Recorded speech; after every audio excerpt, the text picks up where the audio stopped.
Throughout League's history, tanks have had a storied past, going through many different periods of equal glory and failure just like everyone else, but what they've become mainly known for over the years is how randomly they go from being non-existent to the most dominating class in the game, and then regressing back to non-existence equally as fast. The other classes go through more extended lengths of dominance before they eventually get phased out. Marksmen, for instance, may struggle with endless turbulence when it comes to items, but there's always an attempt to maintain their equity at any point in time. On many occasions though, the very moment tanks begin to show any signs of strength, they get snuffed out faster than Jax mains when they find out how old They get snuffed out faster than I've seen any other class get the boot, and most of the time it's not even like they're trying to tune them back. Tanks are straight up either completely disregarded from the meta, or present in at least 3 of the 5 roles. When looking at the class in retrospect, there are a ton of issues with it. Currently, the running narrative with tanks is that they're stuck in a catch-22, where their durability is practically meaningless on account of all the tank busting and HP shredding in the game, yet anytime they're given leeway in surviving damage for more than a few seconds,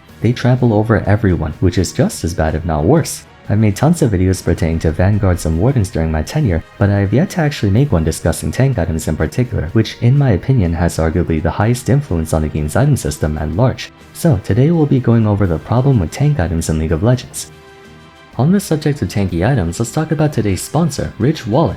By now I'm sure most of you are aware of the brand, but for those who don't, Rich Wallet is known for, among other things, their minimalist wallets which are made from highly durable materials and featuring technology that prevents RFID skimming or other forms of electronic pickpocketing. Given its compact size, it's very easy to carry around while still holding quite a bit, as you can have up to 12 cards and there will still be extra room for a cash strap or money clip. You can even have a few coins in your wallet through the coin tray sliding perfectly into your base wallet. Obviously it can't hold as much as a full-on wallet, but it's made up for by being durable, lightweight, highly customizable, and comfortable to carry compared to your more bulky wallets. Looking at the selection online, they have a wide variety of colors and styles. I'm personally a fan of the Forge Pacific, which is the one you see on screen right now. In addition, they offer key cases too, easily holding up to half a dozen keys and pinching it in such a way that it doesn't make them jingle in your pocket. Like the Rich Wallet, the Rich key case is very compact and easy to fit in your pocket. Now with Father's Day coming very soon, they have a big sale running until June 15, with huge discounts potentially getting up to 40% off. Perfect time to get something for your old man if you haven't already. Use my link on screen and take advantage of the sale right now. It's also in the description below. Thanks again to Rich Wallet for sponsoring the video, but for now, back to talking about tank items. Just as champions are sectioned off into categories based on playstyle or win condition, items are designated within the shop based on the class most likely to buy them. Fighter items are usually characterized by an equal combination of damage and survivability. Mage items can be noticed based on ability power. Assassin items are identified through lethality. An ADC item usually denotes crit chance. Tank items are anything comprising a combination of exclusively health, armor, and magic resist, which is the main distinction to make between a tank item and a non-tank item. While Death's Dance, Steric's Gauge, and Rod of Ages have a defensive connotation to them, because they possess either attack damage or ability power, they're functionally not regarded as tank items, even if they have the objective of reinforcing one's survivability. For something to belong to this group, it has to strictly have only defensive stats.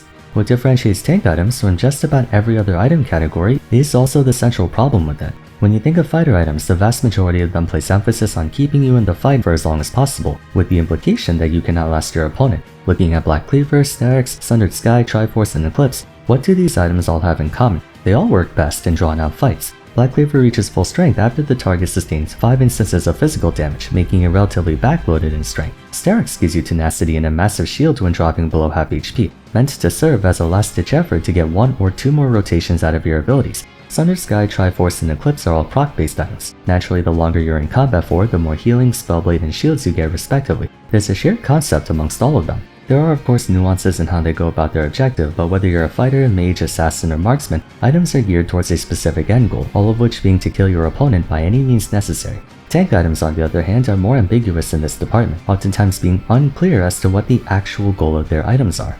This is somewhat reflective of the split nature of the class itself, both in terms of the 2 diverging subgroups, Vanguards and Wardens, and also the overall mission of the class as a whole. The longest running dilemma of tanks is that League tries to employ an experience closely adhering to the trinity of classes, tank, support, and DPS. A strategy meant to be the most consistent and secure way to defeat a boss, dungeon, what have you in MMOs. But this game's not an MMO, it's a MOBA pitting 5 players against 5 players, all of whom can choose what character they want to play. In MMOs, the reason the tank, support, and DPS approach works so well is because the content remains the same, allowing for players to formulate the most optimal way to ensure victory. You have the tank blocking all the damage, the DPS dealing all the damage, and the support healing the tank while buffing the DPS to hold everything together. This doesn't work in League because the content, in this case the adversaries, do not remain constant. One game you could be fighting a team with 2 tanks, 2 DPS, and 1 support. Another game you could be confronting a team of 5 DPS. It can fluctuate from one scenario to another.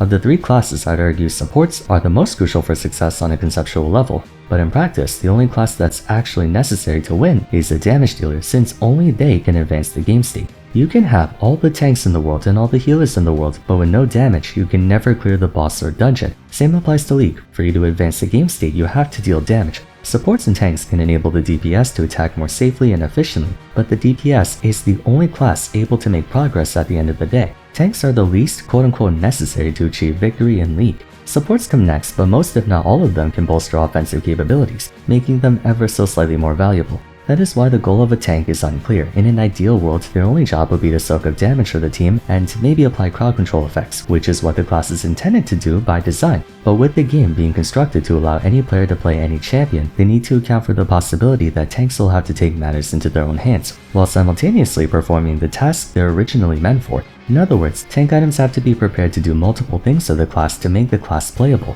There are 2 types of tank items, the offensive ones and the defensive ones. Offensive tank items provide health, armor, and/or magic resist along with a passive meant to increase damage output. The most notable specimen is the long-running Sunfire Cape, which is now known as Sunfire Aegis. This item grants an aura while in combat, dealing magic damage over time to nearby enemies. Often the very first purchase for almost every tank, Sunfire aids in wave clear and DPS at the same time, given the expectation that tanks will be able to stay in combat for long stretches, therefore racking up tons of damage through Sunfire's burn. The offensive item branch usually has at least half a dozen options to choose from. Arguably the 2 most iconic DPS tank items after Sunfire would be Iceborne Gauntlet and Thornmail. Iceborne deals bonus damage through Spellblade, causing your next basic attack to effectively deal double damage. While it deals the lowest amount of damage out of any Spellblade item, it's offset by tanks applying it several times over the course of a fight, especially with the help of the slowing field that accompanies it.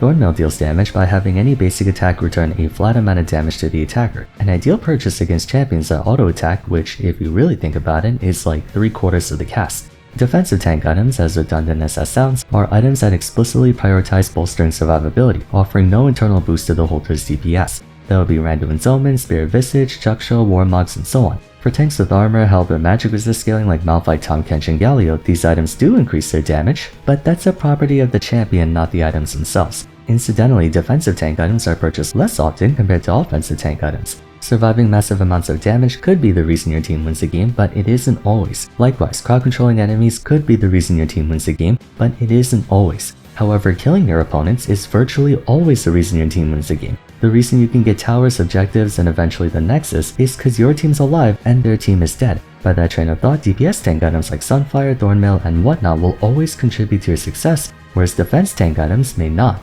Moreover, the supplemental effects of tank items are weird in that many of them are highly situational, yet even when the situation calls for it, it's seldom efficient to buy that item unless it's insanely overtuned. But that leads to another major issue with tank items, so let's cover the first one. Every item category has 1 or 2 purchases that people almost forget they exist. During the Mythic item era, I don't think a single person bought Silvermere Dawn. There aren't that many mages who buy Cosmic Drive, but tanks have a ton of items that are rarely purchased. No one buys Abyssal Mask, you might see randoms being built for like a tank's last item. Hardly anyone bought Anathema's Chains even during the peak of Hullbreaker.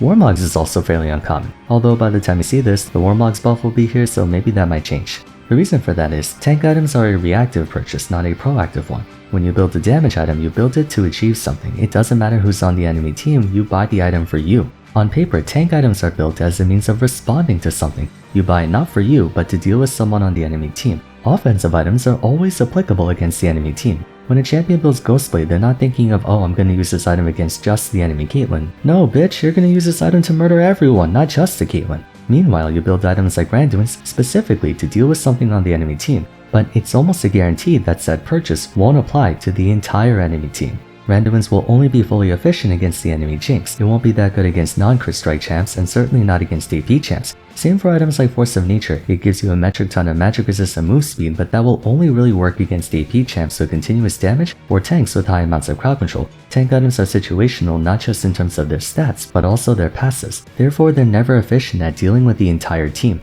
Want to take a guess at which tank items are the exception to this? That's right, DPS tank items. Damage doesn't care who's on the enemy team, defense does. Every tank and their mother built Sunfire or Hollow Radiance, and then Thornmail or Iceborne, since those items do have the chance to apply to everyone in the game. Hence why you only find situational tank items being taken last or second to last, but by then teamfights boil down to whichever dumbass gets caught anyway. For most of the games, defense is valuable because it cannot be ignored. If you want to kill the enemy backline, you have to first break through the front line. But in League, unless they have a taunt, there's nothing forcing you to attack the enemy side. You could just walk past him and go for more important targets, then turn back onto Cyan after you're done. DPS tank items are the only way for you to force the enemy team to deal with you first, since in that case you can and will kill them if they don't. Essentially, tanks build damage items as a result of those items being all-covering responses, leaving most of the other items to be neglected unless they're either gold deficient or loaded with stats, but the reason they can't be allowed to have either is because of the reactive nature of tank items. I'll say this again, tank items are built as a response to something. In other words, they're built with the intent to cancel something out. Want to know why this is a problem? Anyone can build them, not just tanks. Have you noticed that tank items are extremely gold inefficient? When you go on the gold efficiency page on the wiki and check the table at the bottom, almost every tank item has a negative gold efficiency when factoring base stats in isolation, ranging anywhere between 80 to 90%. Very few tank items have a gold efficiency above 100, certainly not the ones that were abuse targets at one point or another. Tank items don't make for good general purchases, but they make for extremely good counter ones, ironically more for DPS champs. I mentioned earlier that tanks build stuff like Randuins or FON only towards the end when they can actually make some decent use out of it, but when it reaches that point, they still get chainsawed by any half-decent tank buster on the enemy team. With how prolific defense bypass measures are in this game, tank stats tend to have diminishing returns. DPS champs not only gain more damage from building items, but their access to tank busting items and whatnot also diminish the value of further purchases. If there was an equivalent to extra damage items not mattering against a tank, it would likely be if there was a tank item that reduced damage by a percentage, like the old FON passive that reduced all incoming magic damage by 25% or something. Now that was a busted item. In any case, tank items are kept inefficient base stat wise to force people to rely on the passive for actual gold efficiency, but we just established that few item passives, if any, can actually apply to the entire team outside of damage ones. What happens when a tank item applies to the entire team and is gold efficient? Non-tanks start building it.